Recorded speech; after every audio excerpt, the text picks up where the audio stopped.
আমন্ত্রণ জাগো ফুটবলের সঙ্গে আছে আমি আফরিন সুমনা। শুরুতে জানিয়ে দিচ্ছি সংবাদ শিরোনাম। ভূমিকম্পের পর মাঠে সুনামি বইয়ে দিলেন মেসি।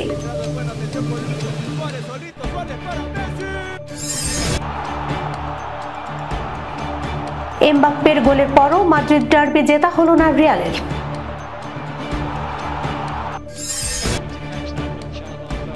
চেলসিকে হারিয়ে এফএ কাপের পঞ্চম রাউন্ডে ব্রাইটন।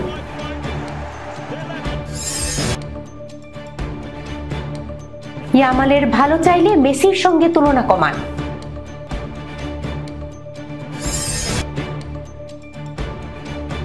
খেলোয়াড় বিক্রির আয়ে দ্বিতীয় স্থানে গার্দিওলা, সবার উপরে কে?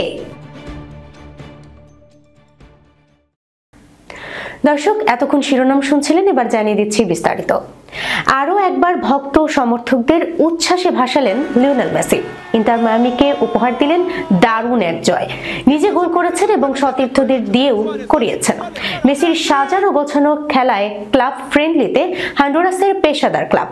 সন্ধ্যায় উত্তর হন্ডুরাসের 7.6 মাত্রার ভূমিকম্পে কেঁপে ওঠে যুক্তরাষ্ট্র। ক্যারিবিয়ান সাগর তীরবর্তী এলাকায় জারি করা হয় সুনামি সতর্কতা।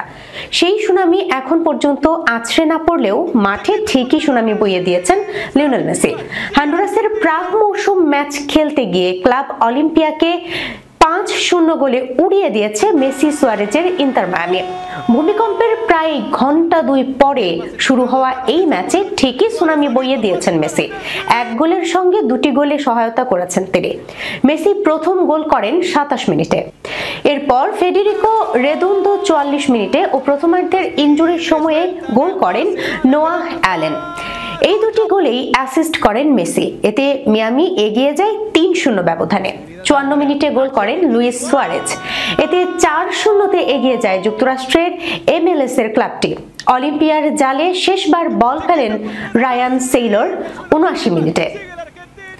সান্তিয়াগো বার্নাব্যুতে মাদ্রিদ ডার্বিতে জেতা হলো না রিয়াল মাদ্রিদের, বরং কিলিয়ান এমবাপ্পের গোলে আতলেতিকো মাদ্রিদের বিপক্ষে হার এড়িয়েছে দলটি।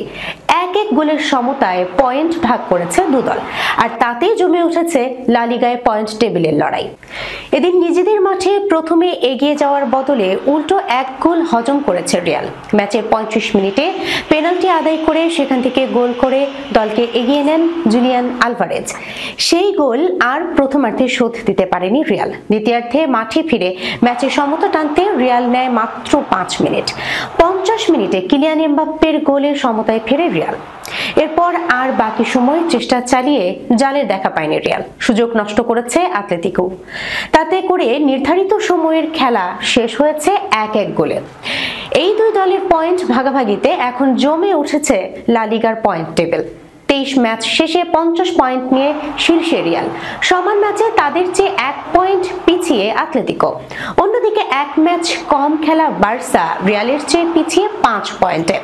সামনের ম্যাচে জয় পেলে যেই ব্যবধান আরো কমে নেমে আসতে পারে 2 পয়েন্টে। চেলসিকে 2-1 গোলে হারিয়ে ইংলিশ এফএ কাপের পঞ্চম রাউন্ডে উঠে গেছে ব্রাইটন। ঘরের মাঠে দুর্দান্ত কামব্যাক করে জিতেছে ইংলিশ চ্যানেলের উপকূলীয় ক্লাবটি। আমেরিকান এক্সপ্রেস স্টেডিয়ামে 5 মিনিটেই আত্মঘাতী গোল হজম করে ব্রাইটন। গোলরক্ষক বার্ট ভেরব্রুগেন চেলসিকে এগিয়ে দেন। কোনো চাপ ছাড়াই কোল পালমারের ক্রস থেকে আসা বল ভুল করে নিজের জালেই জড়িয়ে ফেলেন তিনি। তবে স্বাগতিকরা বেশিক্ষণ পিছিয়ে ছিল না। 7 মিনিট পর জর্জিনিও রুটার একটি চমৎকার হেডে ব্রাইটনকে 1-1 সমতায় ফেরান। বিরতির আগেই 8 বারের কাপজয়ী চেলসিকে আবারও লিড আনতে পারতেন পালমার, কিন্তু সে চেষ্টায় ব্যর্থ ইংলিশ তারকা। দ্বিতীয়ার্ধে আধিপত্য বিস্তার করে ব্রাইটন। 57 মিনিটে জাপানি উইঙ্গার মিতাওমা চেলসি গোলরক্ষক রবার্ট সানচেজকে বোকা বানিয়ে জালে বল ফেলেন। এতে ব্যবধান 2-1 করে ব্রাইটন। অবশেষে চেলসিকে খালি হাতে ফেরত পাঠায় স্বাগতিকরা। গত ডিসেম্বরের শুরু থেকে কোনো প্রতিযোগিতায় অ্যাওয়ে ম্যাচ জিততে পারেনি চেলসি। ক্লাবটির কোচ এনজো মারেস্কার প্রথম মৌসুমে ইউরোপা কনফারেন্স লিগই এখন একমাত্র সম্ভাব্য শিরোপার আশার জায়গা। চেলসিকে হারিয়ে ব্রাইটনের উইঙ্গার তারিক ল্যাম্পট্রি বলেন, এটা ভালো যে সবাই একত্রিত হয়ে তাদেরকে লড়াকু মানসিকতা দেখিয়েছে। আমরা দেখিয়েছি যে ঐক্যবদ্ধ হয়ে খেলতে পারি এবং পরিস্থিতি ঘুরিয়ে দিয়েছি। ইয়ামালের ভালো চাইলে মেসির সঙ্গে তুলনা কমান। ফুটবল মঞ্চে আবির্ভাবের পর থেকেই লামিনে ইয়ামালের সঙ্গে লিওনেল মেসির তুলনা হচ্ছে। দিন যতই গড়িয়েছে ইয়ামালের দুর্দান্ত পারফরমেন্সের কারণে এই তুলনা ক্রমেই বেড়েছে। এমনকি মেসি নিজেও ইয়ামালের মাঝে নিজের ছায়া দেখার কথা বলেছেন। তবে মেসির সঙ্গে এই তুলনা যে সবাই পছন্দ করছেন তা কিন্তু নয়। যেমন সেভিয়ার মিডফিল্ডার সাউল নিগেজ এই তুলনাকে বাড়াবাড়ি বলেই মনে করছেন। এমনকি এই ধরনের তুলনা ইয়ামালের সাফল্যের পথে বাধা হয়ে দাঁড়াবে বলেও মন্তব্য করেছেন তিনি। আগামীকাল লা লিগায় বার্সার মুখোমুখি হবে সেভিয়া। সেই ম্যাচের আগে সাউল কথা বলেছেন ইয়ামালকে নিয়ে। 17 বছর বয়সী ইয়ামালকে নিয়ে সাউল বলেছেন, যদি তারা লামিনে ইয়ামালকে সফল হতে দেখতে চায় তবে তাদেরকে তুলনা করা কমাতে হবে, সামান্য না অনেকটাই। যদি তারা ইয়ামালের ভালো চায় তবে আমি বলবো একটু ধীরে সুস্থে।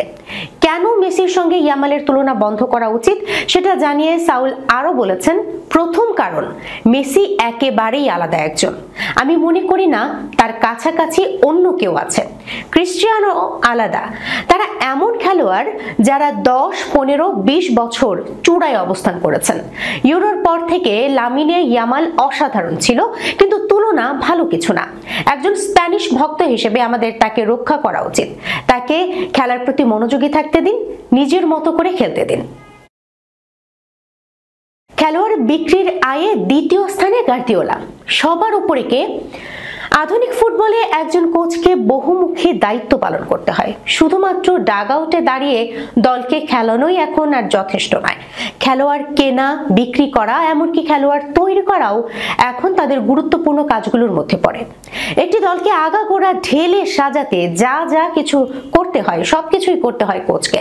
আর দলকে গড়ে তোলার এই প্রক্রিয়াতে ক্লাবকে খেলোয়াড় বিক্রিতেও বেশ সাহায্য করেন কোচরা। তবে এই ক্ষেত্রে বিশেষ ভূমিকা রাখতে পারেন যারা দীর্ঘমেয়াদে কোনো ক্লাবের দায়িত্ব পালন করেন তারা। কারণ সেক্ষেত্রে একাডেমিক থেকে খেলোয়াড় তৈরি করে সামনে আনা এবং তাদের বাজারের জন্য ভালোভাবে গড়ে তোলার দায়িত্বও পালন করতে পারেন তারা। খেলোয়াড় বিক্রি করে এই শতকে যে কজন কোচ ক্লাবগুলোকে সবচেয়ে বেশি অর্থ এনে দিয়েছেন সে তালিকার দিকে তাকালেও বিষয়টি স্পষ্ট হবে। খেলোয়াড় বিক্রি করে যারা সবচেয়ে বেশি অর্থ এনে দিয়েছেন তাদের শীর্ষে আছেন আতলেতিকো মাদ্রিদের কোচ দিয়েগো সিমিওনে। 2006 সাল থেকে কোচিং ক্যারিয়ার শুরু করা এই আর্জেন্টাইন কোচ 2011 সাল থেকে আছেন আতলেতিকোতে, যিনি এই শতকে খেলোয়াড় বিক্রির দিক থেকে সবচেয়ে অর্থ এনে দেয়া কোচ। তার হাত ধরেই খেলোয়াড় বিক্রি থেকে আতলেতিকোর ব্যাংক হিসেবে ঢুকেছে 125 কোটি ইউরো। এই শতকে খেলোয়াড় বিক্রি করে সবচেয়ে বেশি অর্থ এনে দেওয়া দ্বিতীয় coach Pep Guardiola. Barcelona, Bayern Munich এবং বর্তমানে ম্যানচেস্টার সিটিতে দায়িত্ব পালন করার গার্দিওলার আয় 112 কোটি ইউরো। এই তালিকায় পরের নামটি অবশ্য খানিকটা চমকপ্রদ। ইন্টার মিলান ছাড়া কখনো সেই অর্থে বড় ক্লাবে দায়িত্ব পালন না করা ইতালিয়ান কোচ জান পিয়েরে গাসপেরিনি আছেন তালিকার 3-এ। আতালান্তার বর্তমান কোচ খেলোয়াড় বিক্রি করে এনে দিয়েছেন 106 কোটি ইউরো। মূলত তৃণমূল পর্যায় থেকে খেলোয়াড় তৈরি করে এই সাফল্য এনে দিয়েছেন গাসপেরিনি। চতুর্থ স্থানে থাকা লিওনার্দো জার্দিম অবশ্য বড় কোনো নাম নয়, কিন্তু তার হাত ধরে খেলোয়াড় বিক্রি করে এসেছে 98 কোটি 10 লাখ ইউরো। এরপর তালিকার 5-এ আছেন জোসে মারিনিও, যিনি খেলোয়াড় বিক্রি করে এনে দিয়েছেন 98 কোটি 10 লাখ ইউরো। দর্শক, এখনকার মতো এই পর্যন্তই। যাবার আগে সংবাদ শিরোনামগুলো জানিয়ে দিচ্ছে আরো একবার। ভূমিকম্পের পর মাঠে সুনামি বইয়ে দিলেন মেসি।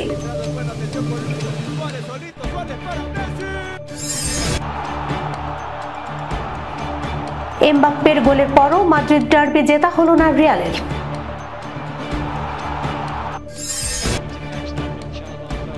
চেলসিকে হারিয়ে এফএ কাপের 5ম রাউন্ডে ব্রাইটন।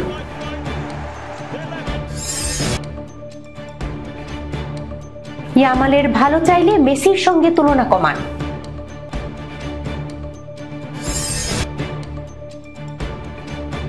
খেলোয়াড় বিক্রির আয়ে দ্বিতীয় স্থানে গার্দিওলা, সবার উপরে কে?